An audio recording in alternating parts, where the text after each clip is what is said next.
FoundHer Rising, the show for women founders ready to step beyond one-to-one work and scale with strategy that actually creates results.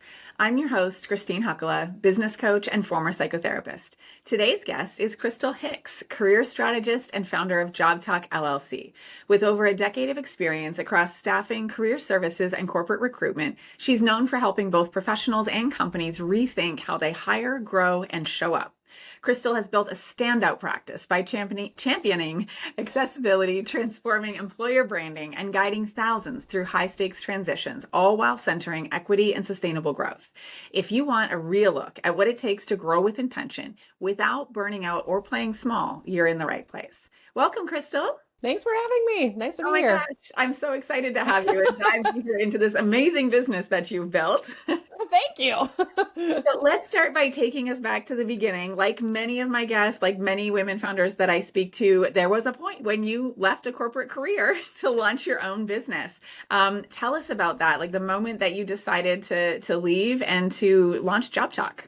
Yeah, sure. I know. I find that that's a common through line in most other female entrepreneurs I meet. They were like, enough with the corporate. Let's get out. Yes. Like we all hit that wall. So I was, my career started, I was in staffing, I was running career services departments, and then I really wanted to get into corporate recruitment, and I wound up falling backwards into a position at Lindt Chocolate, which was like one of my favorite companies at the time. Yeah. Who doesn't like Lindt?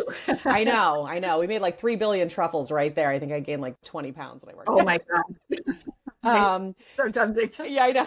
Smelled amazing. And I loved the team. I loved the company. My boss was super supportive. But I just kind of had hit that wall where I was very financially motivated as a young person. I grew up with a lot of financial instability. So I think that kind of tracks for how we look at our relationship with money over the years. And so I found myself in this position where I was working for this great company, finally making great money. And I just sort of had that values reset where it was like, wait a minute, I actually have a balance in my savings account and I've paid off my debt. Like, what else do I care about? You know what I mean? Like, if this was always the thing I was chasing, and I had been working, I was a team of one. So I was working, 50, 60 hours standard. And so I kind of got that point where I was like, I really want to own my own time. How do I do that? Is that even possible? And so I had given my VP of HR, because I was the corporate recruitment manager. So I was in charge of doing all of our hiring at Lindt US. And so it was a big job for one person. And so I didn't want to leave anybody hanging. And I gave her a 12-month notice and just kind of said, hey, like, I would really love your support. She was, we're still friends to this day. She was wonderful. And was like, I'd really love to just try this. And that way I can say I tried it, even if it doesn't work out. And, and she was super supportive. So yeah, April of 2019 is when I officially stepped away from corporate and started JOBTALK full time. And I just went chips all in and, had saved up enough money to pay my bills in case everything failed in 12 months. And luckily I didn't have to touch those savings and it worked out really well. So, I love that you had like, not only a financial safety net, but you had the support of people around you and of your at the time, current employer. Yeah, that was the biggest part for me. No, and she was wonderful. And I backfilled myself with 2 people. Like I really made sure that they were in good shape. So yeah, it was great. And a lot of people were super supportive, but I think a lot of people were also like, wait, scared. What are you doing? Like, how are you going to make money? Who's paying you to help them with their job search? And I'm like, I'm telling you, there's a market for this. So yeah, it was a big leap of faith. And, obviously April of 2019, who would have known that a year later the world would be upside down, but it actually blew my practice up. I'm sure. So it's been great. It's been a great 7 years. Yeah. So, it was a leap of faith, but it's definitely paid off. And you're far enough down the road to know that this is working, has worked. It will continue to work. Thank goodness. So you've already, like, you're not new to this. You've already built a business that it's not only full, it sounds like based on our previous conversation that it's also deeply aligned. What would you say were the either key turning points or decisions that you made along the way that helped build your practice, your business to the point that it is today? Great question. I think I didn't know what I didn't know. to be totally honest. And that's why I am not an impulsive person, but I'm also not a total risk adverse person. So that's kind of why I said I'm going to save up enough money to pay my bills for a year. And if the 6-month point hits and I got a ripcord, then that's what I'll do. And I'll go back to corporate recruitment. So I gave myself that time to really beta test all my ideas and, you know, how I wanted to structure the practice and how I wanted to monetize it and all of that. But I think going in, one of the things I was very clear on was, and I'll give credit to my team at Lint, because I basically helped them kick off all of their employer branding initiatives and really kind of getting clear on like the value proposition of what are you offering someone to come join us and build a career here and all this kind of stuff. So I kind of asked myself, like, well, what would my EVP be? What are my core values, right? Like as a practice, because these are the pillars that I am going to, when things get hard, when decisions have to be made, I think coming up with those pillars when you're clear-minded and you're not in the weeds of it yet. Yeah, you're not emotional about it yet. You can be like, it's like dating, you know, you're like, I'm single. This is the list of things I'm never going to accept again. You know, it's like, it's easier to make that list when we're not emotionally connected yet, right? Yeah. So, and then we just have to stick to it. Exactly. Like, well, I said I wasn't going to do this again. So for me, I thought equity was a huge part of it. Yeah. Accessibility. I am, you know, a huge advocate of equity in the workplace, equity in hiring, accessibility, making sure people have access to these resources. I was the product of 2 parents that really struggled with gainful employment in different ways growing up. And they divorced when I was 3. So it was kind of like seeing 2 single parents both trying to figure it out at the same time. And so I just knew that I wanted to create a resource that my parents could have had access to, you know, with not a lot of money and not a lot of, you know, and truly, like my dad died when I was 20. I mean, he worked himself into a grave. Like his work-life relationship was, I will take all the overtime always, you know, I need the money. He was in debt and then kind of got himself out of debt. And I think that was always a fear of like, I don't want to go back to that. So my relationship with money growing up was carved out of very specific situations that I was seeing and experiencing. And so I really wanted to make sure that I was never pricing out certain populations, that I just really wanted to have access to this. And I think also running career services at a community college as well as a state institution, the community college one was interesting because most of my students were older than me. They were coming back to finish a degree, right? And I just remember seeing people with resumes and they were like, oh yeah, I spent, you know, $900 with this person on this resume, blah, blah, blah. And I'm looking at it and I'm like, this thing is so rough. This is going to keep you unemployed. Like there are people out here taking advantage of people. Fortunate. So that just lit the fire in me that like, if I ever did something someday, I wanted it to be accessible. I still have to pay my bills. Like I'm a self-employed person, right? I own my home and like my bills are my own. You can find the balance. You can take care of yourself and other people at the same time. Yeah. It is possible. Yeah. So that was always for me as I was building the business and kind of, you know, I wanted to do good by people. I knew it was going to be very referral driven. I anticipated having to pay for marketing and stuff up front. I have never had to pay for lead generation. Incredible. I've been very, very fortunate and so grateful for the people that have referred folks to me. That's even in 2025, with all the technology in the digital world we have, those word of mouth referrals are still worth their waiting. 100%. I will work with one person and I will have 10 people that come in from them. It's just coworkers, family members, whatever it is. And so that to me is like the biggest, it's the most flattering thing as a business owner to get and a real testament to the quality of the work that you're doing and the service. Hopefully, I hope so. Yeah. I hope you're not just like, she's really nice. Unless you're paying people for referrals, like, and even then, it's hard. Yeah. So yes. How would you say, so you've been at this for over a decade now. How has your vision for Job Talk from the very beginning until now changed? That's a great question. So technically, yes. So I always kind of say like jobs have been my job for 17 years, right? So I got into the game in 2008, lovely recession, financial recession. I got into accounting and finance staffing. So trial by fire, let's go. And I've been running Job Talk for 7 years. So it's been 17 years in this sort of interesting sector that I never imagined being in. And I really learned from the ground up why people are hiring the people that they're hiring and the decisions that are being made behind the scenes and how antithetical it was to sort of everything that we're told coming up, right? Go to school, I mean, especially as a millennial, right? The slogan was like, you go to that college and you get that good job and then you'll be great and you're going to climb the ladder. And it's like, this is just what we were fed, you know? So this was the blueprint that was given to us. And I think when I realized that I wanted something different, Mm-hmm.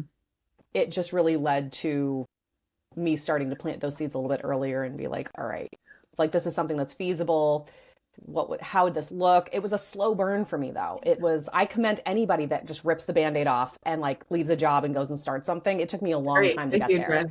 Yeah. So it was a 17-year period of seeing lots of different market shifts, lots of different, the employee employer power dynamic, that oscillating pendulum, I call it. It just continues to switch back and forth of like who's in more power. Yeah. And that very much changes how you need to advise people through their searches.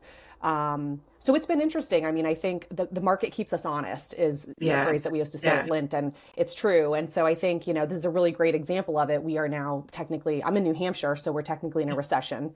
And there's a lot of pain that people are feeling right now. And so even though it's like I've been in the game for a minute, this doesn't feel the same as 2008 or 2020. Like this feels very unique to the times. And I think people are all just trying to figure it out. So would you say a lot of the changes in your business have evolved more in response to the market than anything you've done inside your business? I think so, just because because you have to be responsive. So everything a resume is a perfect example. A resume is a subjective document. Mm-hmm. It is not just a record of what you've done. It has to be a compelling sales tool, but it's subjective to who we're sending it towards. That's why people talk about tailoring your resume so much for what you're applying to. Mm-hmm. It's the same thing with my practice. The way that we are approaching job search strategy, knowing there's a lot of saturation, I'm having to show people totally different tools. We're talking about it in a different way. How you stand out looks totally different right now. And so I think those competitive advantages and that sort of real-time market responsive approach has built up a lot of trust and credibility for me with my clients. And so that has led to, especially in these markets, a lot of growth. And I always kind of say, like, listen, in a great market, I'm super busy. In a terrible market, I'm super busy. It just feels different. Yeah. There's heaviness to it. It's almost like job therapy in a way for a lot of people. And it's a lot at the same time. Yeah. Yeah. So speaking of this balance between serving your clients well, which, I could just feel from you and from what you've shared and the passion you bring, like you do that in spades. And, one of the reasons you got into this was to protect your own time and have more autonomy over how you worked and when you worked and who you worked with and all of the things. What were some of the like harder decision points or boundaries that you had to put up over the years to stay true to yourself through all this? Christine, boundaries. I benefited from some great therapy over the last few years. And let me tell you, boundaries was a big part of it. I was very much a people pleaser. I was a parentified child. There's a lot of stuff there. So when you are in people pleasing mode and then you go and start a business, saying no is really hard.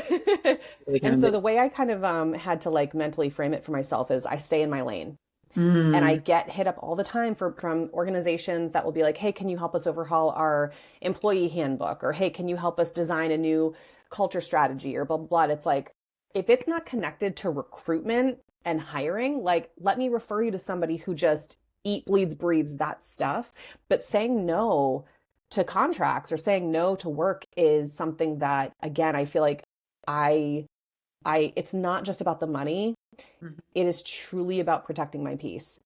I am in an era in my life where I want to protect my peace. Like I quit Facebook. I have stopped people pleasing. And I think that when that comes to your business, a lot of people have to make hard decisions, or especially if they're like, oh, I'm having a slow quarter or whatever it is. Like maybe I'm going to do some things I wouldn't normally do or say yes to a few jobs I wouldn't typically say yes to, but I'm going to lose sleep over that. It's not going to be enjoyable.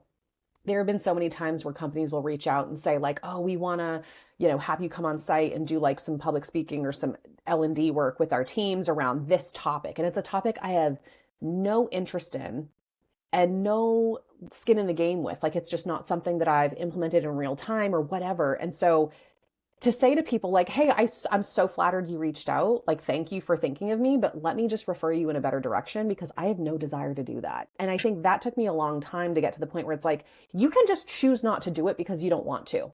Yes, you don't actually have to justify it. Like, I just don't want to. Yeah. Yes. And so for me, and it's the same working with certain clients, to be honest, like very, very, very rarely in the 7 years I've been doing this. And again, I see 400 people a year. Very rarely am I telling someone, I don't think we're going to be a good fit. But the fact that I have been able to, and the fact that I can say to someone, listen, the things you're sharing with me, the fact that you were fired for sexual harassment and you want me to help you navigate how you talk about that in interviews because you keep bombing interviews because you don't know how to talk. I literally go be unemployed. Like, I don't mince words about it. Like, it's just something that I'm very clear around. And I think many women who've experienced certain things in the corporate setting immediately go back to their own moment with stuff like that. And it's like, it feels so empowering to be able to clearly set that boundary for myself and be like, I'm good. Like, I don't need your money. Right. You know, I had some guy call me once and be like, oh, like, you know, he was very swindly feeling. And he was just like, I'll give you so many referrals, you know, let's just swap. Like, you help me and I'll help you. And I'm like, ew, like, ew, like, I don't need your help. And also, no, just, so I think that for me is the biggest thing. It's time, it's the protecting my peace, but it's also not having to feel like I have to justify my reasoning anymore. Yeah. You know, and I think a lot of women, especially in corporate, get used to that feeling of like, what do you mean no? Right. No, I think as women, it can be really, really difficult to navigate the demands and pressures on us to people please, to say yes, you know, to not put up boundaries. And as you know, and I know, and many of our listeners have experienced or are experiencing, it's absolutely critical, you know, in all walks of life, and as an entrepreneur, as a woman founder, to be able to create a sustainable business. It's absolutely necessary and something we all have to work really, really hard for. And what you're sharing is it's something that really stood out to me about you in our initial conversation. You know, you shared with me something that I don't hear often. You said, I'm not interested in scaling any further. You know, I don't care if I ever get to 7 figures. And that really stood out to me. And I would love for you to say a little bit more about this and like, what is it that's so important to you to hold on to that it makes it easier to say no and to not give in to some of those pressures? Sure. I think that, you know, it's not lost on me that most people start businesses to control their financial futures in a totally different way and scale their whole life. And I think for me, I didn't really want to scale my whole life. I think for me, it was really about wanting to own my own time and wanting to have more control over my financials. But at the same time, I am very clear on what my overhead is. And I've made a lot of choices specifically around that. And again, a lot of this roots back to growing up and my relationship with money and stuff like that. But I don't plan on having children. My partner and I are really happy. Like, my home is super affordable. I'm living a life below my means, and that gives me an incredible amount of choice and freedom. And so to be able to make 6 figures and to be totally like, I don't have employees. I do not have the goals or desire to scale my business in a way where I'm cutting off parts of the things that I enjoy doing, because everything with my business I enjoy. And that's another part of it, is like, I don't work with people in ways that I don't like. So if I'm giving away portions of my responsibilities to somebody else to give myself more time and to scale in that way, I'm actually giving away parts that I enjoy. So for me, that was like part of it. The other part is quality control. I think, you know, it's a lot of trust to put in somebody else that they're going to live up to your brand standards and like those core values pillars I was just talking about. Like, I'd really have to find somebody who is aligned with me. And so it just, I don't know, I kind of love just being able to wrap my arms around it. And I think, you know, if I never make more than, I make what I was making in corporate, if not slightly more, and I have so much more time. So for me, that's like the biggest flex, you know, that's the biggest win in my brain. And so I think the thing that really drives it home for me is when I talk to clients and I hear about them being in these golden handcuff situations. And this happened a lot after COVID, because some of the offers going out to like tech talent was crazy. I had one client that literally had an offer that was doubling his already large salary. And he was thinking, oh my gosh, we could put our kids in private, you know, we can get new cars, we can blah, blah. And I'm like, if you accept this job, do not inflate your whole life in the first 12 months. You are the heaviest line on that P&L, last one in, first one out kind of thing. Be careful. And probably 6 months later, he was back on my calendar. And it was just like, and he was practically in tears, and he was like, I know what you're going to say. Like, I did all the things, and then I just got laid off, and now I have to make that much. Now I have Right. to make that much. And it's like that for me is the reminder Yeah. that I would so much rather live below my means and live really comfortably and happily than Yeah. chase, chase, chase, chase. And I think that's where, you have to, a good friend of mine said this back in the day, like understand what you value, you Mhm. know? Why is it that you feel the way you do about money or status or more, more, more? It's like, where does that come from? And identify that and look at that first before you go out and decide how you want to scale your business. Because you could be giving away all the things that you enjoy. You're giving up a lot of your freedom. You're now responsible for somebody else's income and career if you're hiring staff. And Yeah. also too, are you spreading yourself too thin? And I love my sleep. I was sleep deprived for many years. I just figured out how to sleep well. Like, I was spending all this time working. I was like, oh my God, my skin was trash. My body was trash. I was like, what am I doing? For who? You know what I mean? So I think I've had a lot of humbling experiences in my life, and I experienced a lot of significant loss early in my life. And I think it just really recalibrates how you even define fulfillment, and what does that really look like? So I Yeah. feel extremely fortunate, but I know a lot of business owners look at me and think I'm crazy. Why are you not scaling? Why are you not hiring more? Why are Like, you this not is doing the crazy. thing that we're told we're supposed to do and that Yeah. everybody else is doing? And I'm like, but bro, Yes. you look like you've aged 10 years since last time I saw you. Are you happy? Like, I'm good. I don't get Botox. I feel really good about where I'm at. Like, I Yes. sleep well. I pay my bills. I'm super happy. If I want to take time off, I take it off. Yeah. I feel like I've won and I am good. Yeah. It's so refreshing. I think a lot of the rhetoric that's out there around being a service-based, entrepreneur is that you have to do certain things. You have to scale to 1 million. You have to keep growing. And it's actually not true, Right. First, we can do whatever the heck we want. Yes. It's our business, right? We're not Yes. always going to get what we want, but we can grow whatever kind of business we want. And I think sometimes there's this all or nothing thinking of either I have to play small, and stay under around 100K doing one-on-one services, and I'm capped and that's it.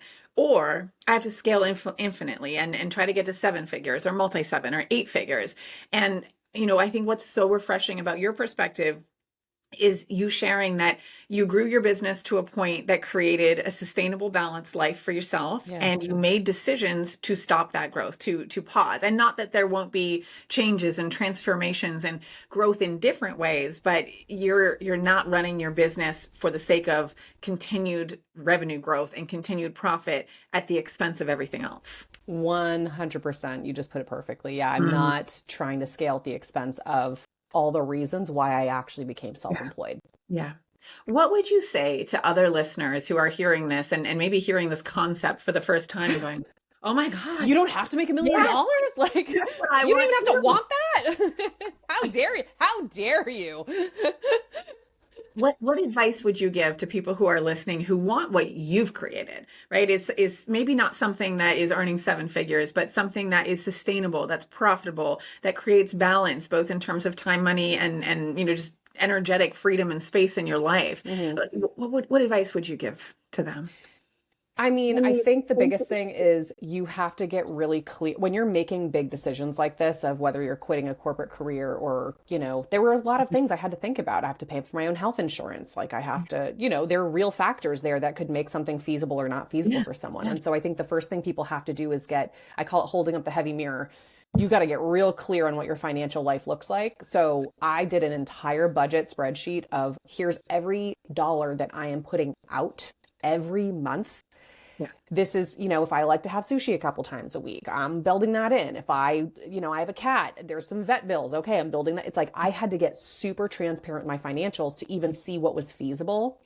And then when I realized it was feasible, then I built the model around what I actually needed to make to feel safe, secure, stable, not anxious every day. Like I'm an anxious person. Like I would wake up in the middle of the night if I didn't have savings. And, when I was first starting out, like, what if I don't have any clients tomorrow? What if I build yourself the pad, figure out what you need to be able to sleep at night and get this done, but then also figure out like, what's the reality of the picture that you actually have in your head? Because, and maybe poke holes and challenge some of the things that you think you want.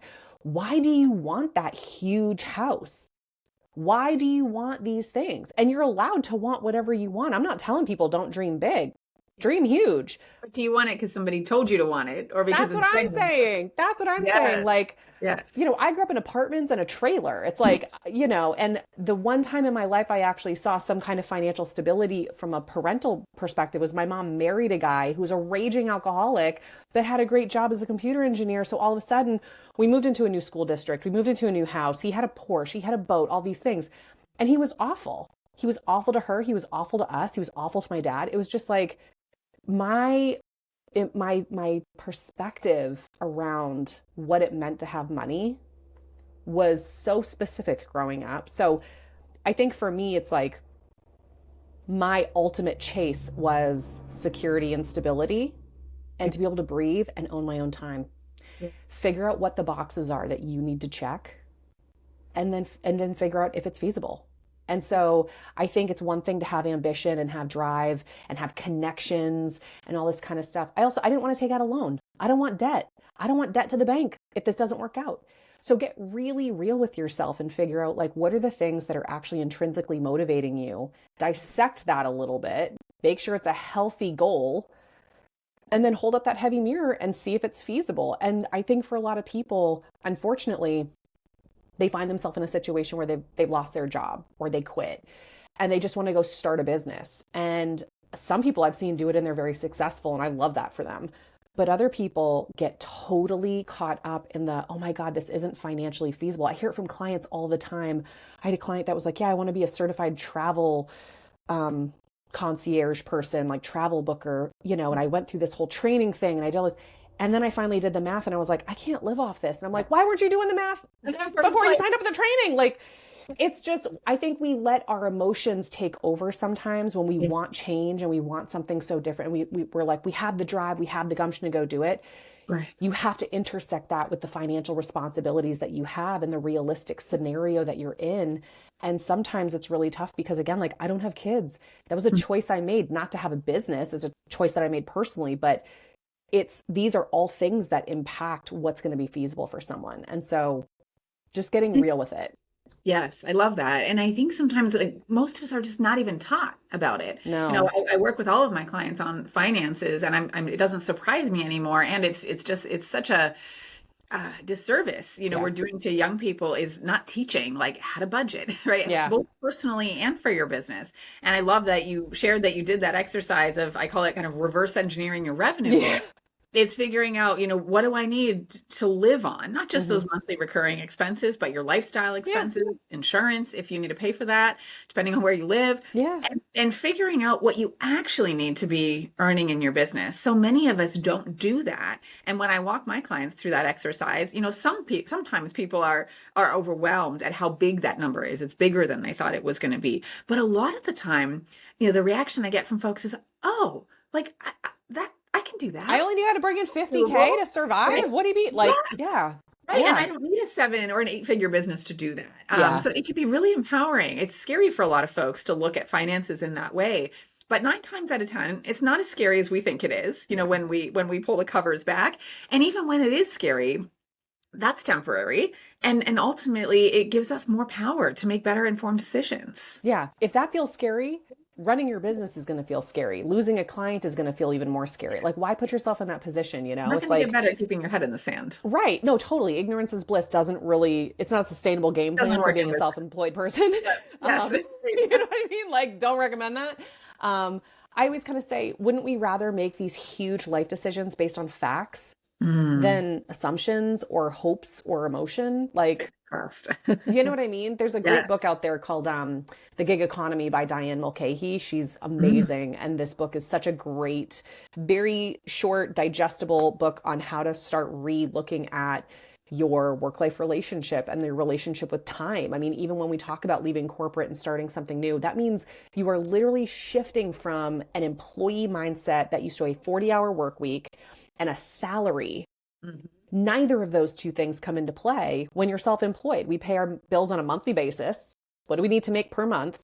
And who's working 40 hours? Like, you might work 50 hours some week. You might work 20 hours one week. It's like a whole different ballgame. So yeah, we can't continue to try to hold ourselves to the same rules of like, oh, I should be making what I was making as a salary or blah, blah, blah.